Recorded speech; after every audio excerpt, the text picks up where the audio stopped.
Welcome back to the Everyday English Podcast, where we help you live your daily life in English. Today, we are going to break the most dangerous habit in your English career, the nodding trap. Imagine you are in a Zoom meeting. Your boss is speaking fast. Suddenly, the audio glitches. You missed the deadline, she just said. She looks at you and asks, "Does that work for you?" Your heart starts racing. I used to just say yes in this moment because I was too embarrassed to stop the meeting. Once I missed a huge project deadline because I was too scared to ask, "When is it?" I felt like a total fraud. In this episode, I will teach you the 3-step echo technique to stop a fast speaker and get the information you need confidently. Tom, that feeling you described is something almost every learner has felt. We call it the nodding trap. It is when your body says yes, but your brain is screaming, "I have no idea what is happening." Exactly. It is a physical reaction. You nod your head, you smile, maybe you even say or right. You do it because you want to be polite. You do it because you don't want to look slow. But here is the hard truth we need to start with today. Nodding when you do not understand is not polite. It is actually dangerous. That sounds serious. Why is it dangerous? Because when you nod, you are making a promise. You are promising the other person that you received their message. If you nod and then you do the wrong thing later, you break that promise. That destroys trust much faster than simply asking a question would. I learned that the hard way. In my story from the beginning, I agreed to a deadline I didn't hear. 2 days later, my boss asked me for the work. I didn't have it. She wasn't angry that I missed the work. She was angry that I lied about understanding the deadline. That is the key shift. Asking for clarification is not a sign of weakness. It is a sign of professionalism. It shows you care about getting the details right. But Sarah, it is still terrifying. When everyone else in the meeting is speaking fluent, fast English and they are all nodding, being the one person to say stop feels impossible. It feels like I am ruining the flow of the meeting. I understand that fear. It comes from a belief that native speakers understand everything perfectly all the time. But that is a myth. Tom, do you know how often native speakers interrupt each other in meetings? All the time, constantly. Exactly. Native speakers miss things too. We get distracted, we don't hear a number, or the audio cuts out. The difference is that a native speaker does not feel ashamed to stop the conversation. They just fix it. So our goal today is to help you interrupt like a native speaker. We want to give you the tools to pause the conversation without apologizing for your English level. Correct. We are going to break this down into 3 specific steps. We call this the echo technique. It consists of the break, the filter, and the lock. I like that. The break, the filter, and the lock. Let's start with step 1, the break. Step 1 is all about how you stop the other person from talking. This is the moment most people freeze. The other person is on a roll. They are speaking quickly. You need to jump in. And you can't just shout stop. That would be rude. Right. You need a soft interruption. This is a phrase that acts like a gentle brake on a car. It slows the conversation down without crashing it. What is your favorite phrase for this? My absolute favorite is, "Sorry to jump in." Sorry to jump in. That is really common. I hear that in almost every meeting I attend. It works because it acknowledges that you are interrupting, but it uses the phrasal verb jump in, which sounds active and collaborative. It sounds like you are contributing, not just complaining. Another one I use a lot is, "Can I pause you for a second?" That is excellent. "Can I pause you" is very controlling, but in a polite way. You are taking control of the timeline. You are telling the speaker, "Hold on, I am still with you, but I need a moment." What about when the speaker is moving to a new topic?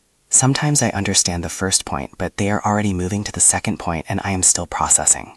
In that case, use "before we move on." Oh, that is powerful. Before we move on. It is powerful because it validates that they want to move on. You are saying, "I know you want to go to the next topic, but we need to clear something up first." It shows you are tracking the structure of the meeting. So we have 3 great options for the break. Sorry to jump in, can I pause you for a second, and before we move on. Let's practice the tone, Tom, because the words don't work if you whisper them. If you say, "Sorry to jump in," very quietly, nobody will hear you. Right. You have to project your voice. You almost have to be a little bit louder than the other speaker for just 1 second. Exactly. Try it, Tom. Imagine I am speaking very fast about marketing budgets. Interrupt me. Okay, go. So if we look at the Q3 projections, we can see that the marketing spend is really Sorry to jump in. perfect. You see how you had to raise your voice slightly? Yes, I felt a little bit of adrenaline. I had to push my voice into the space. That is the physical skill you need to practice. It's not just vocabulary, it's confidence. You are claiming your space in the meeting. Okay, so we have used the break. We have stopped the train. Now everyone is looking at us. The room is silent. This is the scary part. What do we say next? This leads us to step 2, the filter. This is where most learners make. Let me guess. The mistake is saying, I don't understand. Exactly. Or can you repeat that? Why are those bad? They seem honest. They are honest, but they are too broad. If you say, I don't understand, you are telling your boss that you understood 0%. You are saying, my brain is empty. It makes you look like you haven't been listening at all. Correct, but usually that isn't true. Usually you understood 80% or 90%. You just missed one specific detail. Maybe you missed the date, or the price, or the name of the client. So you need to show them that you understood the 90%. Precisely. You need to filter the request. We use a method called the sandwich method. You state what you did hear, then you ask for what you didn't hear.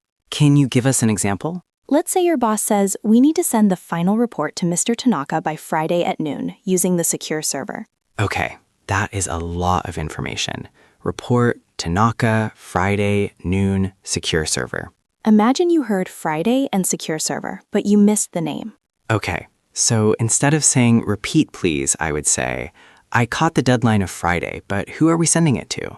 Perfect. Do you see the difference? You proved you were listening. You said, I caught the deadline of Friday. That buys you respect. Then you isolate the missing piece. Who are we sending it to? That feels so much more professional. It sounds like I am managing the information, not drowning in it. Let's try another one. Imagine you heard the name Mr. Tanaka, but you missed the method of delivery. Okay, I would use the break first. Sorry to jump in. I know we are sending this to Mr. Tanaka, but I missed how you want it sent. I missed how you want it sent. That is a beautiful phrase. I missed X. It doesn't mean I don't know English. It means the information went past me too quickly. It puts the blame on the situation, not on your brain. I love that distinction. I missed it implies it was a momentary error. I don't understand implies a permanent lack of knowledge. Exactly. Here are a few templates for step 2. You can say, I caught the first part, but I missed the last figure. Or, I am with you on the strategy, but could you walk me through the timeline again? Walk me through is a great idiom. It means explain it step by step. It is much better than repeat. Repeat sounds like a robot. Walk me through sounds like a colleague asking for detail. What if it really was an audio glitch? What if the internet just cut out? Then be specific about that. Don't let them think it was your English listening skills. Say, you cut out for a second there. You cut out. That is the phrasal verb for when audio stops working. Yes, you cut out when you mentioned the price. This tells them, my English is perfect, but the technology failed. That is a huge confidence booster. It protects your reputation. Before we move to step 3, I want to pause. We are talking about some very subtle communication skills today. It isn't just about grammar. It is about how you present yourself as a professional. If you are enjoying this deep dive into real-world communication, you should make sure you are subscribed to the Everyday English podcast. We don't just teach you words, we teach you how to survive and thrive in English environments. If you hit the subscribe button, you will get our daily lessons where we break down these specific high-pressure scenarios. We want to be your secret weapon for your career. Okay, back to the echo technique. We have used the break, sorry to jump in. We have used the filter, I caught the deadline but missed the name. Now we need step 3. The lock. The lock. This sounds final. It is. Step 3 is where you confirm you have it right before you let the conversation continue. This is the step that saves you from making mistakes later. Is this simply repeating what they said? It is rephrasing. You want to summarize the answer they just gave you to ensure 100% alignment. What is the best phrase to start this? Just to make sure we're on the same page. Oh, classic business English. On the same page. It means just to ensure we agree. So the full sentence is, just to make sure we're on the same page, you want the report sent by email, not by the server. And then the boss says, yes, exactly. And that yes is the sound of safety. That yes is the lock. Once you hear that yes, you can relax. You know for a fact that you understand. Another phrase I like for this is, so what you're saying is... So what you're saying is great for clarifying complex ideas. If the boss explains a complicated strategy, you can say, so what you're saying is we are prioritizing mobile users over desktop users. It forces them to simplify their own message. Yes, and here's a secret, Tom. Often when you use step 3, the other person realizes they were not clear. Really? Yes, if you try to summarize, their idea and you struggle, often they will jump in and say, actually, let me explain it better.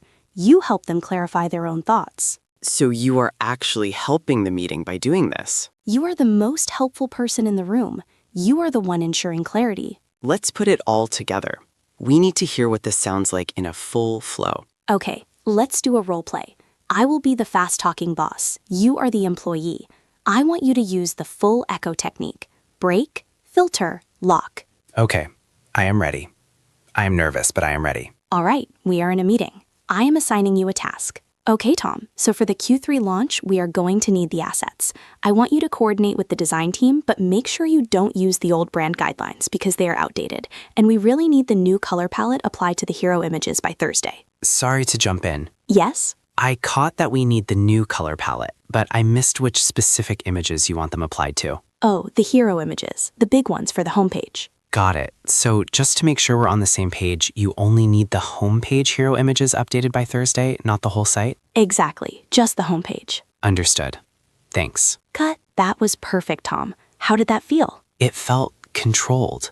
When you were speaking, I started to panic a little because the list of tasks was getting long, but as soon as I used the break, sorry to jump in, the panic went away because I stopped the flow. And notice what happened. You didn't just ask what, you filtered it. You said, I caught the color palette part. That told me you were listening. And then the lock at the end saved me work. I asked just the homepage, not the whole site. If I hadn't asked that, I might have tried to update the whole website. Exactly. You saved yourself hours of unnecessary work just by asking a clarifying question. That is why we say this is a productivity skill, not just a language skill. I want to ask about tone again. In the role play, I tried to sound polite but serious. What if I smile too much? That is a great question. If you smile too much while saying, I don't understand, it can look like nervousness. It is better to have a neutral, focused face. You are solving a problem. You are like a detective looking for a clue. A detective doesn't giggle. A detective focuses. So, eye contact, slate nod, focused expression. Sorry to jump in. Yes, it communicates, I am taking this work seriously. What about in a non-business setting? What if I am talking to a friend at a noisy bar? The technique is the same, but the vocabulary becomes more casual. So instead of sorry to jump in, I might say, wait, hang on. Hang on is the casual break. Hang on, I missed that last part. And for the filter? You said you went to the beach, but where did you stay? And the lock? Wait, so you slept in the car? So you slept in the car. That is a perfect lock. It confirms the crazy part of the story. Precisely. The logic is universal. Stop the flow, isolate the gap, confirm the truth. I want to address one more fear. The fear of being annoying. Some people think if I interrupt 3 times in one meeting, they will hate me. If you interrupt 3 times to ask, what did you say? Yes, that is annoying. But if you interrupt 3 times to say, just to clarify, is the budget X or Y? You are not annoying, you are rigorous. However, if you find yourself interrupting every single sentence, then perhaps the problem is the level. That is fair. If you truly understand only 10% of the meeting, then interrupting every sentence is not the solution. In that case, you need to record the meeting or ask for a summary email afterwards. That's a good strategy. Can I record this to review later? Or send an email after the meeting saying, here is my summary of what we'd agreed. Please let me know if I missed anything. That is the ultimate lock done via email. That is a lifesaver. It moves the pressure from listening in real time to reading and writing later, which is often easier for us. But for those small, specific moments where a number, a date, or a name flies past you, use the echo technique. I feel much better about my next meeting. I feel like I have a shield. That is the goal. You are not defenseless. You have tools. Let's recap the 3 steps one last time for everyone listening. Step 1, the break. Stop the conversation politely. Sorry to jump in. Step 2, the filter. Say what you heard, ask what you missed. I caught the first part but missed the deadline. Step 3, the lock. Summarize to confirm. Just to make sure we're on the same page, you want X? Simple, powerful, effective. Now we are going to give you a challenge, because listening to this podcast is easy, but doing it in real life is scary. We want you to practice step 1, the break. but do it in a low-stakes situation. Do not try it with your CEO tomorrow. Try it with a barista, a taxi driver, or a friend. Even if you heard them perfectly, practice interrupting. Ask the barista, "Sorry to jump in, did you say oat milk or almond milk?" It doesn't matter if you know the answer. You are training your brain to feel comfortable stopping someone. You are breaking the fear barrier. Once you do it when it doesn't matter, it will be there for you when it does matter. Thank you for listening to the Everyday English Podcast. Remember, fluency isn't about understanding every word perfectly instantly. It's about having the skills to handle it when you don't. Stop nodding, start asking, and we will see you in the next episode. Goodbye.